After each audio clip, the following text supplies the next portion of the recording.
Tinatawag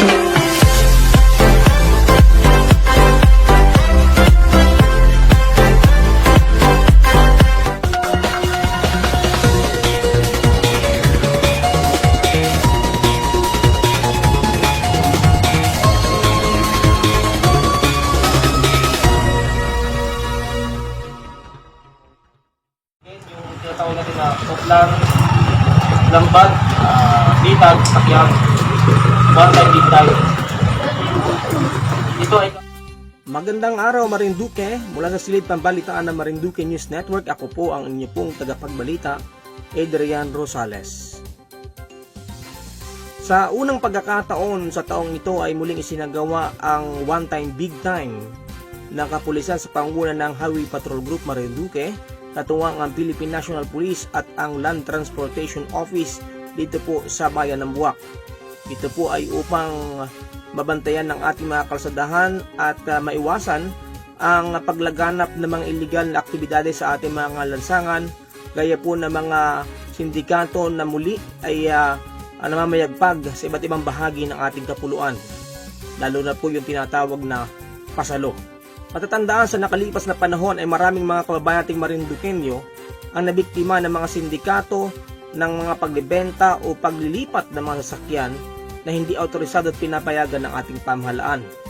Kaya nga, ang ating kapulisan ay nagsagawa ng nasabing operasyon upang masugpo ang anumang pagbabanta o pagbabalak na pumasok sa ating lalawigan na nasabing mga illegal na aktibidades.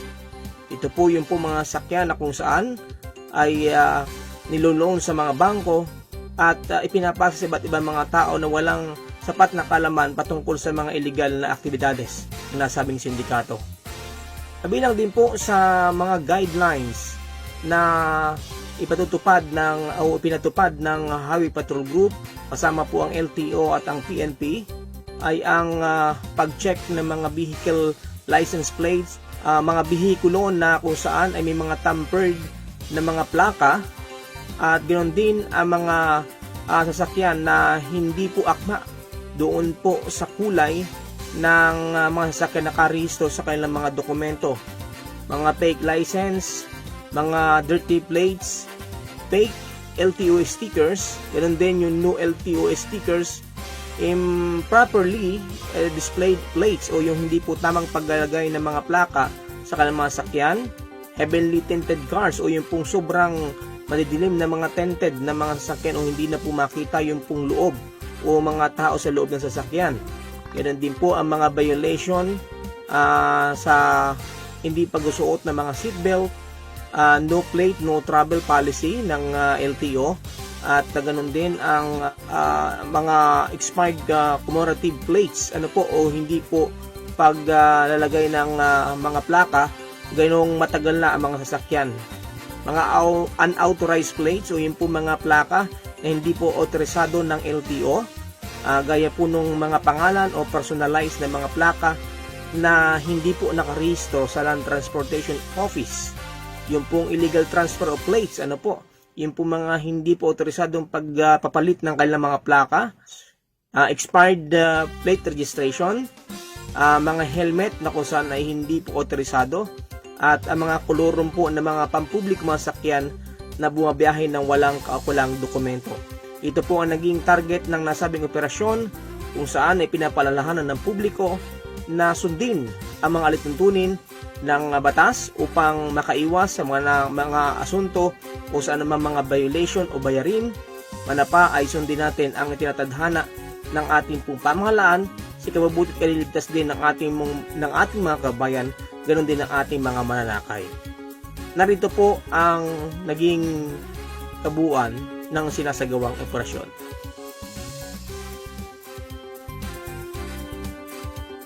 Ganap na alas 9 ng umaga, January 15 kahapon, ay nagsimula ang operasyon. Bagaman umuulan-ulan, ay ipinagpatuloy pa rin ng nasabing grupo ang pagsasagawa nga na tinatawag na one-time big time o panlambat bitag sa mga sasakyan dito sa bayan po ng Buwak, particular sa Barangay Santol sa bahagi ng 168 Mall.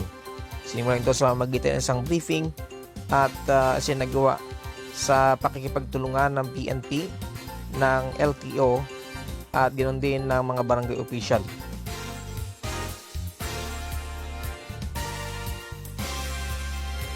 Ako po, Captain Pedro Caliaga, Pepe po ng HPG Marinduque. Kasama ang aking mga tauhan na sina Police Staff Sergeant Luis Caragayan at si Police Corporal Melvin Dargo. Nagpapasalamat po ang buong team ng HPG Marinduque sa isa ng aling mamayan tungkol po dito sa Oplan Lambat Bitag Sakyan. So, one time, big time. Kami po pinatupad sa araw na ito. Kasama po ang chief ng LTO Marinduque, Buwak MPS, ang Buwak Traffic Management, ang Barangay Captain si Cap Montalban ng Barangay Santol, at ang kanyang kagawad bilang isang health natin at taga-check po ng ating health protocol. Puso po akong nagpapasalamat sa kanila at naging matagumpay po ang aming operasyon. Ito pong one time, big time Oplan Lambat Bitag Sakyan ay memorandum na galing sa amin pong direktor HPG, si Police Brigadier General Alexander Tagum. Ito po ay dated January 12, 2021 na meron pong reference as guidance po ng ating Chief PNP. Ito po ay tungkol sa campaign against criminality. Ito po ay naganap ngayong araw na po, January 15. Nagsimula po kami ng alas 9 ng umaga. Ayun lang nga po, at medyo pakisama rin natin na panahon, kahit na po medyo umambon. Nagawa po namin nasi ikatuparan ng maayos at tahimik ang aming operasyon. Ito po tinatawag natin na one time, big time Operation Oplan Lambat Bitag Sakyan. Nagpapasalamat din po ko sa aming puno dito sa HPG Mimaropa, RHPU4B. Pumuna po ni Police Lieutenant Colonel Reynante Royo Reyes, ang aming pong butihing Regional Chief. Kasalukuyan po siya ay bagong talaga dito sa RHPU4B Mimaropa. Ito pong Oplan Lambat Bitag Sakyan ay kakaiba po sa mga dati naming inasagawa. Ito po ay meron kaming tinatawag na parameters.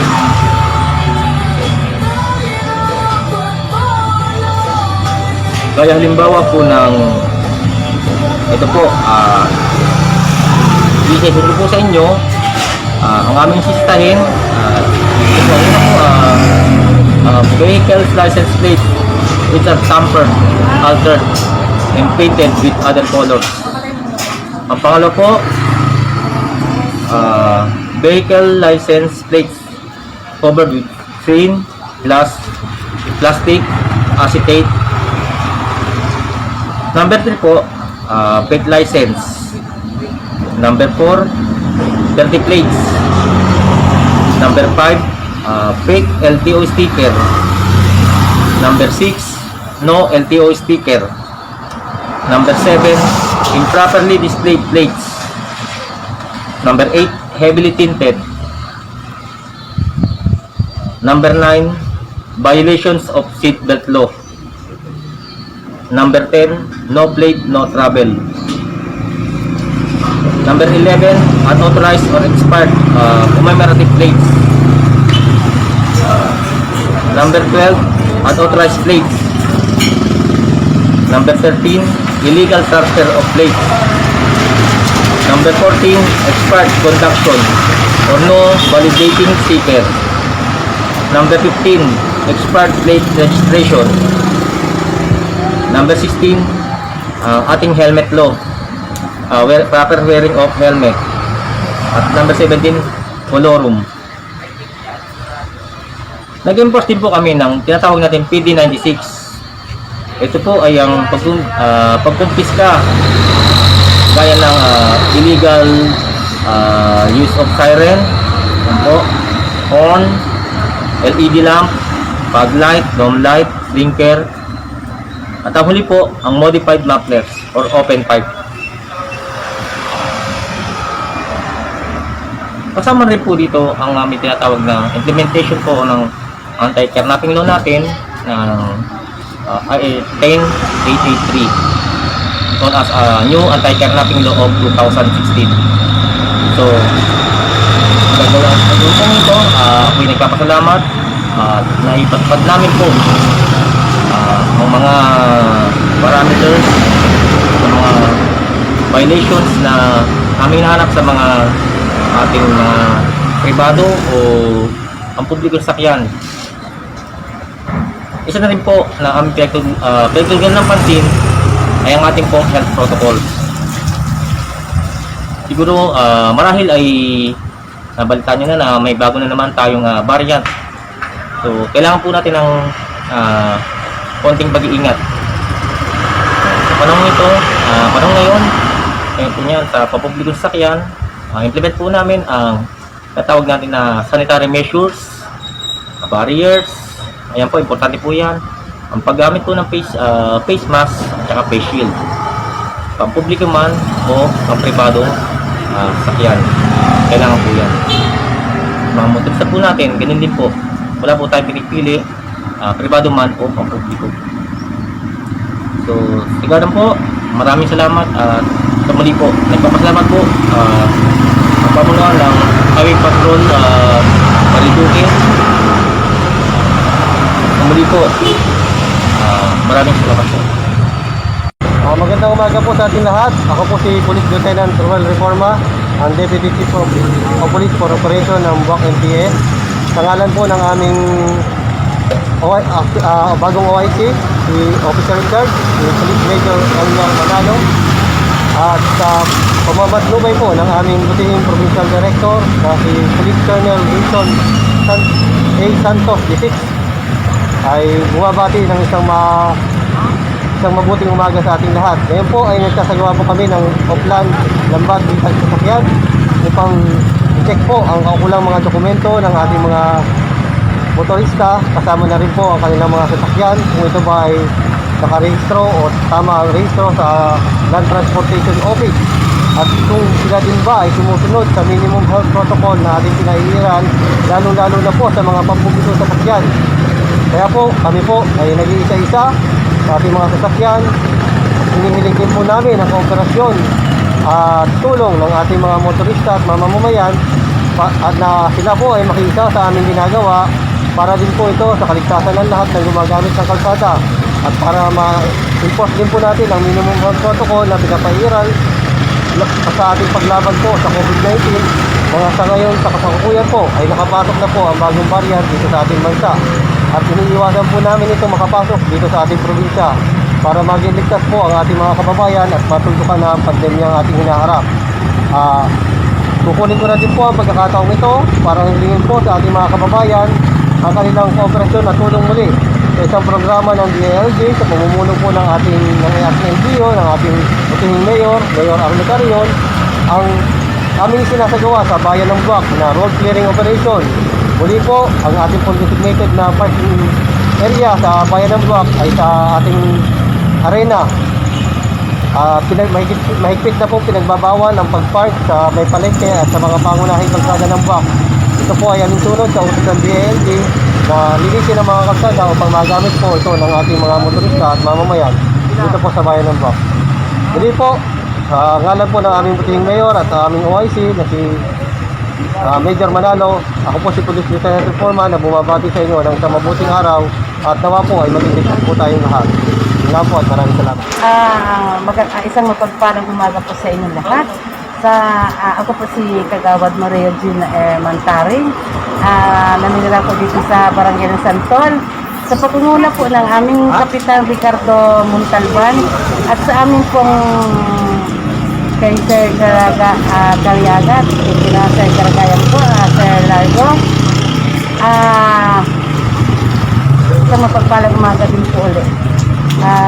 Bilang kagawad po dito sa amin, nagpapasunod po kami ng health protocol na kailangan po ay tayo may face mask, meron po tayong face shield, huwag po natin kalimutan ang alcohol. Yan lamang po.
po si Jovelyn de los Santos Sintay from Bulyas, Minbuak, Marinduque.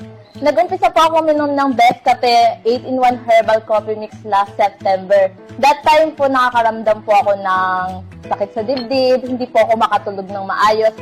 Tuwing 12 midnight po nagigising ako, hindi na po ako makatulog hanggang umaga. Nung nag-umpisa po ako minom ng Best Cafe 8-in-1 Herbal Coffee Mix, naging okay po yung pagtulog ko. Tapos yung paninikip po ng dibdib ko, unti-unting na po siyang nawawala.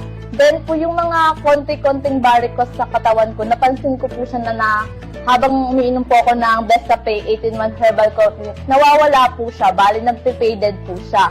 Tapos po, ang kagandahan po dito sa Best Cafe 8-in-1 Herbal Coffee Mix, ano po siya, sugar-free po siya. Ang nagbibigay po sa kanya ng tamis is yung stevia po. Kaya, doon po sa mga katulad ko na hindi makatulog, tapos po medyo may nararamdaman sa katawan, may naninikip ang dibdib, may diabetes, meron pong ulcer, nire-recommend ko po ang Best Cafe 8-in-1 Herbal Coffee Mix. Makakatulong po ito ng malaki sa inyo. Best Cafe 8-in-1 Coffee Mix, all natural ingredients. Rich in malunggay, mangosteen, guayabano, barley grass, and agaricus mushroom. No sugar added. Available in selected drugstores and groceries nationwide. Ang Best Cafe 8-in-1 Coffee Mix ay mabibili rin sa mga piling tindahan sa Marinduque. Tumawag lamang sa 0908-911-9411 o kaya ay sa 0966-887-3588. Gusto mo ba makarelax ang katawan mo sa pang-araw-araw mong trabaho? Magtungo sa Tuto Noel Head and Body Relaxation. Dito, giginhawa ang pakiramdam mo. Kalidad ang kailang mga serbisyo. Tuto Noel Head and Body Relaxation at Kawit, Buwak, Marinduque. Di kalidad ba ng libro sa mga anak mo o sa estudyante ang hanap mo? O kaya ang Learning Management System? Narito ang FNB Educational Incorporated. Para sa karagdagang impormasyon, tumawag na 0923-1853-240 at hanapin si Adrian Rosales, FNB Educational Incorporated. Aaron Production, gumagawa ng mga ID, pictures, tarpaulin at iba't ibang mga printing services na natagpuan sa Masiga, Quezon, Marinduque. Safe drinking water ba ang hanap mo? Subukan ang Water Care Purified Drinking Water, matatagpuan sa Barangay Mercado, Buwak, Marinduque.